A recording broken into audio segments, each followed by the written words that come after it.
What's going on, YouTube? I'm David, and this is my van. So, as you can see, a lot of it's done. I started this van conversion back in June, and it wasn't until a couple of weeks ago that I decided I really wanted to document what I was doing. So this video is going to be catching you up on what I've already done.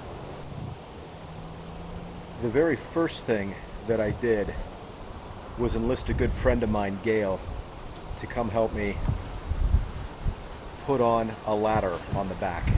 That day, not only did we install the ladder, but we installed a window on each side,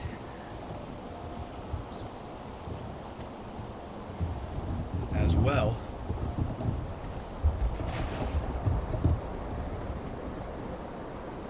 as the fan in the roof.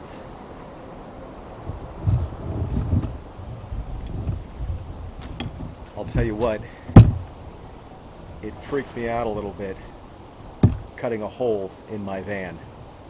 I was real glad I had Gail there to help me.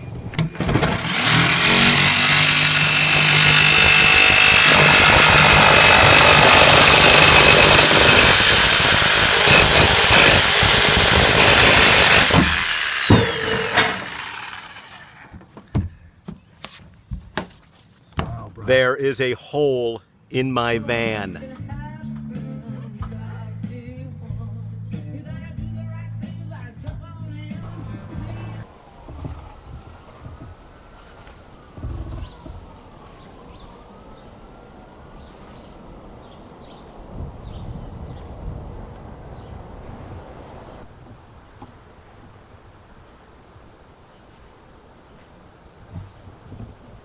Floor.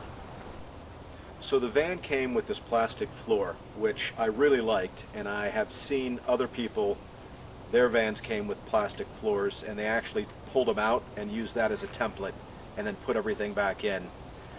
I didn't want to do that. I actually just built my floor, my plywood floor. I used 5/8 plywood and put it right over the plastic floor. I attached it down with Gorilla adhesive and a bunch of screws. I also cut a groove into the pieces of flooring so that there wouldn't be a seam when I stepped on it.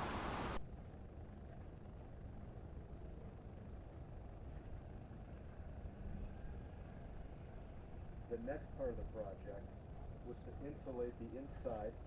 Just learning. So I just did that whole last bit without turning the microphone on.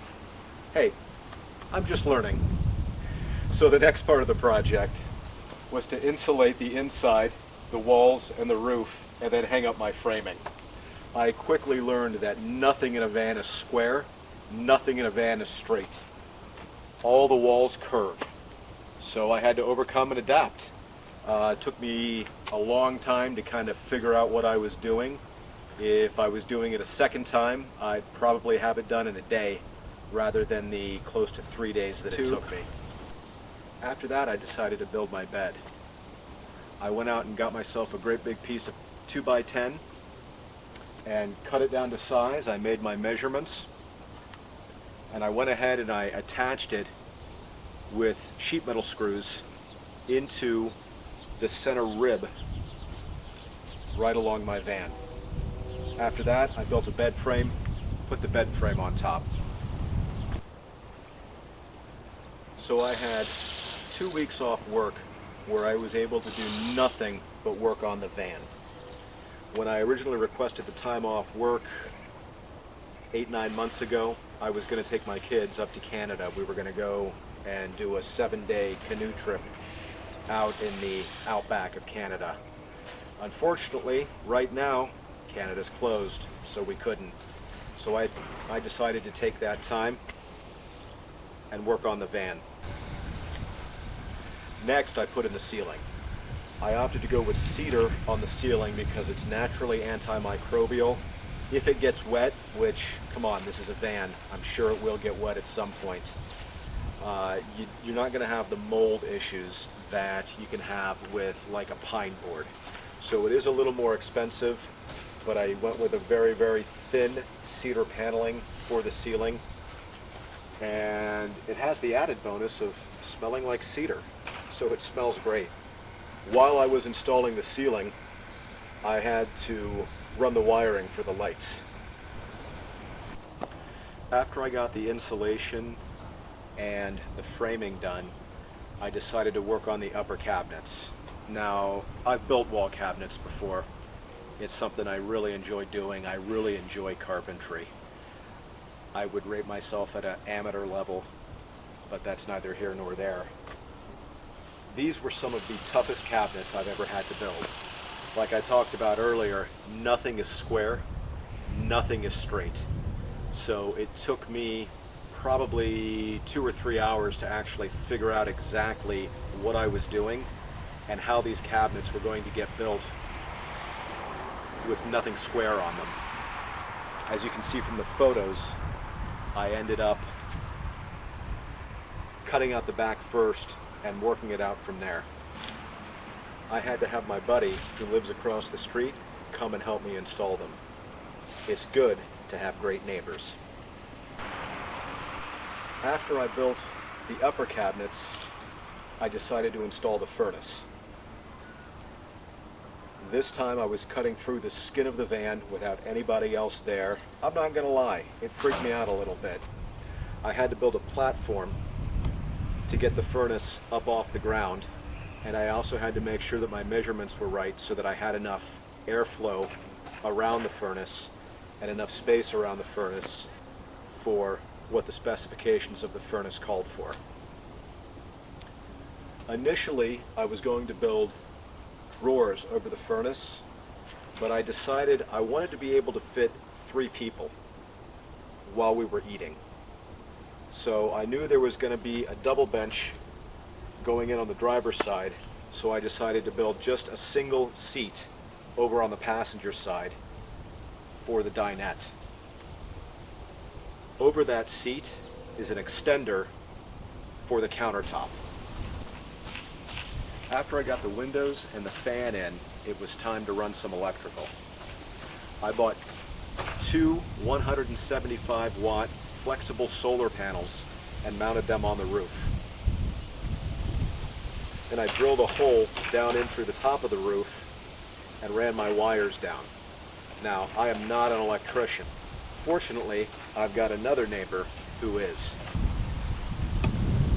My buddy Nick came over and he helped me run some of the wiring, and also he helped me make sure that the charge controller was wired in properly. Can't thank Nick enough. I have 4 separate 120 volt outlets in the van that run off solar power. One thing that I think is so cool about these vans and running everything off solar power is you can plug in while you're running down the road. Now, I'm not able to run like my saws or my leaf blower or anything like that off of this system, but I can certainly charge up a 12 volt battery. I can charge up my video camera. I can charge up my computer, phones. Also, all of my lights, my fan, and the blower for my furnace all run off a 12 volt system that Nick helped me wire up. I have a 12 volt chest refrigerator in the van. I imagine it would probably hold up to a week's worth of food. I don't know, the longest I've ever been out in it so far is about 4 days. And between my dry goods and my refrigerator, I had plenty of food. Let's talk about this garage space. I have 2 kids. My hope is that we're going to take some adventures in this together before they get out of high school, get on to college, and don't want to hang out with Dad anymore. I built this van to sleep 3. It would be my son and I up in the bed, and then my daughter down here. This is completely open to the front, and we'll be able to put a blow-up mattress in there, and she'll be able to sleep down here.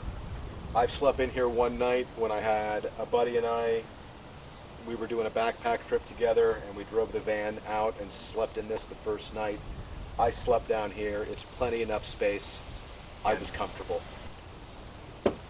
I've got a 21-gallon freshwater tank. It's only hooked up to one thing. It's hooked up to the kitchen sink. That's it. I don't have a shower in this van. I do not have hot water. I had a 30-foot motorhome many years ago, and when I wanted water for dishes, I would just heat it up on the stove. I have a stove. That's what I intend to do in this van. Just heat water on the stove for dishes. I'm not a great plumber. I'm passable. Once again, I'm lucky to have great neighbors, and my buddy Kevin came over and helped me install the pump and basically plumbed this system by himself, telling me what to do. With the knowledge that I gained from that, I was able to install the plumbing under the sink myself. It was fairly easy, not a big deal. Here in the kitchen I've got a 2-burner stove, a sink, and a counter extender. This is actually plenty of space to do cooking. When I have a guest and need the space, this part of the counter pops out, this folds up, and you can seat a third person in here quite comfortably.